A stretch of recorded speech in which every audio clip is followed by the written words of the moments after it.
Amerika lang makalan kalahi. Henry Bris mấy tuổi hết tấm ơi. Bris mấy tuổi đủ rung các bạn đi ô. Lê, hit it. Oh, đi nào. Come on.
Thank you all so much.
Anh ấy cũng làm về cốt rồi xem.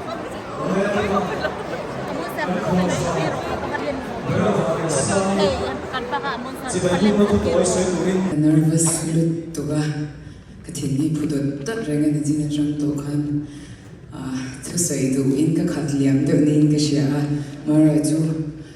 ka soilawanga ka soilawanga ti le ma atru zwal pu ya ka sha tu ka soinga elai mun gan ron thin kha ka tang khan mun shak shanga gan kal ko la he nalindai te joining ha ta felite Maryland kan kalnate Texas kan kalnate jon helama po Melshia ka munon chawa vậy này hianin kan intimi khwal lo hle ani ti kha min chiat sabula ti kha kan soi ma sadua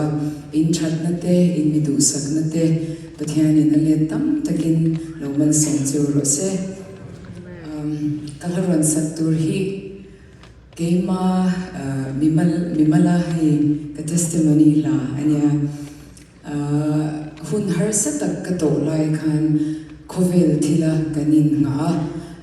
kasoi mai nga covid hun lai ka aniang chumo nang ni pon har sat na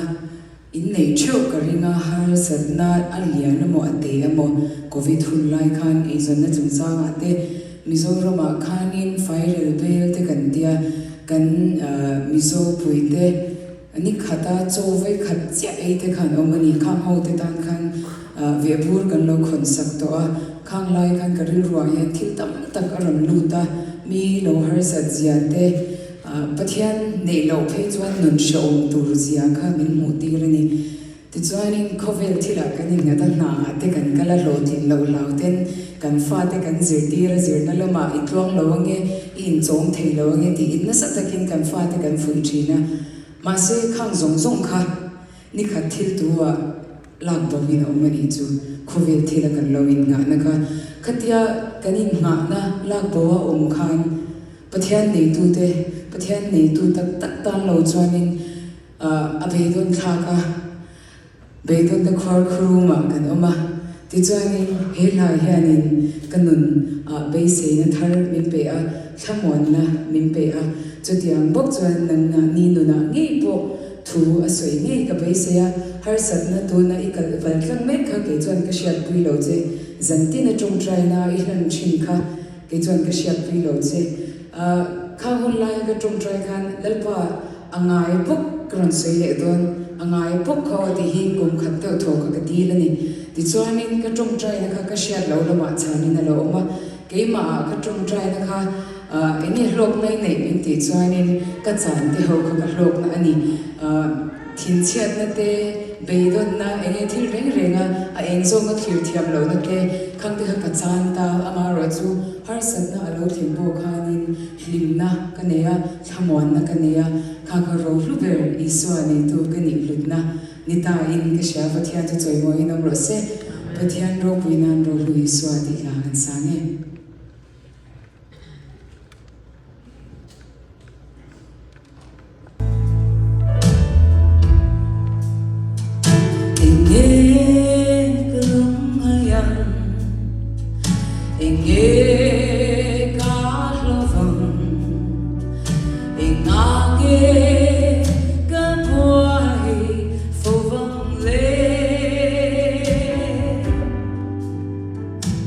Ve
te Winia tu ka cha tu chu chu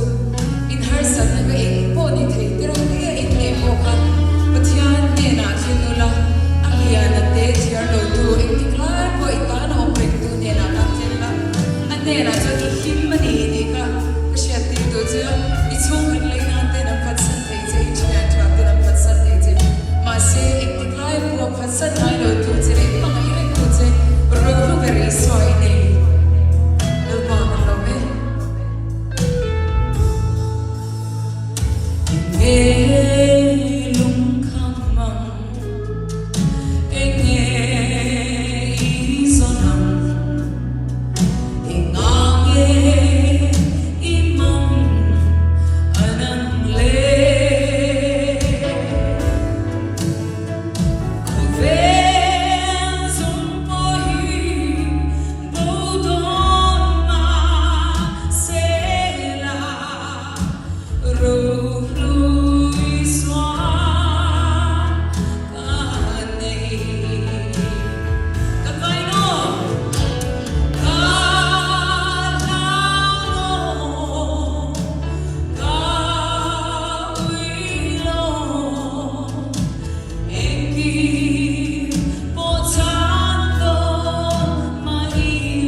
la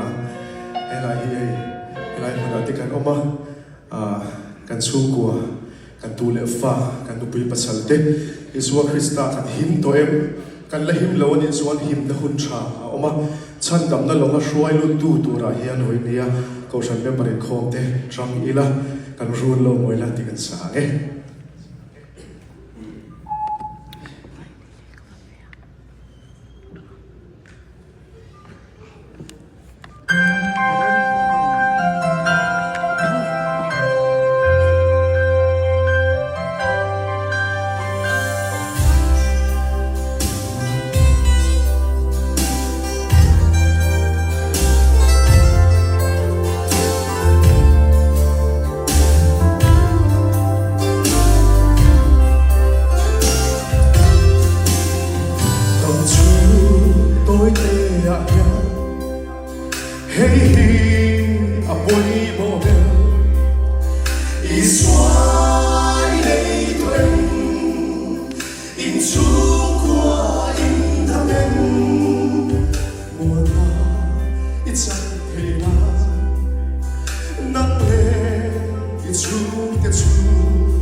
Aram le fel chu zong ma sa zo ro ti chuan chung rong chu chu a pe bel cha don cheunia a thu thiam him kan le thak te lalban kan za da ma min song sa se amen he chang hi kan nu na pathianin atakin aron then tirin aram le fel na zon tong sia hi mitin hian kan tungin karinga chuda chuan keima mi ka chuan kan dianga hei pathian thu zirmi kan nilowa chuan han soi swati lo me ma tin aza boka mani nuna kan ton hi soi na midang titan po hian afia mai in karinga chung kan soi dona ka kalo ti tam lewe mo ama chan chin chau ani lo ti ni po in share thiam na kan dil masa ani kum sang ni le som banga khan all india radio hian English ka thiam ang puang tur khan kan dil ve a amar chu kan dil lai tak khan kel kang harna then lai then kum khania khilama hanin bina li han ei ve te bo kha kan to ka wang khan dil na ka kan thelu thowa ma se hetaya na kha dil ma ila a hun kha indang che che maya engtin ya ka tiam o ka ti lai pathian mal som na pathian tranquina mamotu kania chuang chuan he inkhom he har na chin hi ka ti ma sak turani abang chu ata chupina umaya ka ti ya le chuan ka hankal ve a toy zoi kan suen ka lo le khan interview te kha MTT mo khan an post bona le chuan a hun kha in nang futa chumaya all india radio chuan english a thuang turin kan lut chau ve kha ania huna local zela kanuna hei thuang tura koina mi te na mi share tlang wi chu thuan na amania chu thuang tu ti khania chu ta chu thuang tur kha program te aron chho ve ne wa maro chu lai bible chang karon tar na nam khan mishing hian du than na tura hian a chia le a tha chok ni lo a tha le a tha te a tha le a nu ma po hian du than na man hi kan lo ngai ne se me moya ke ma experience a chuan ka soya khan ke ma ton bi ga chuan กุมสังนิเลสงก็สวยๆแล้วจะสังนิเลสงปะรุกุมตัวปะขันคนฉักลำอูนเอาติดตาขันลำมีติขันอินสินตัวเล็กโปรแกรมในตัวติขันมีนนโซ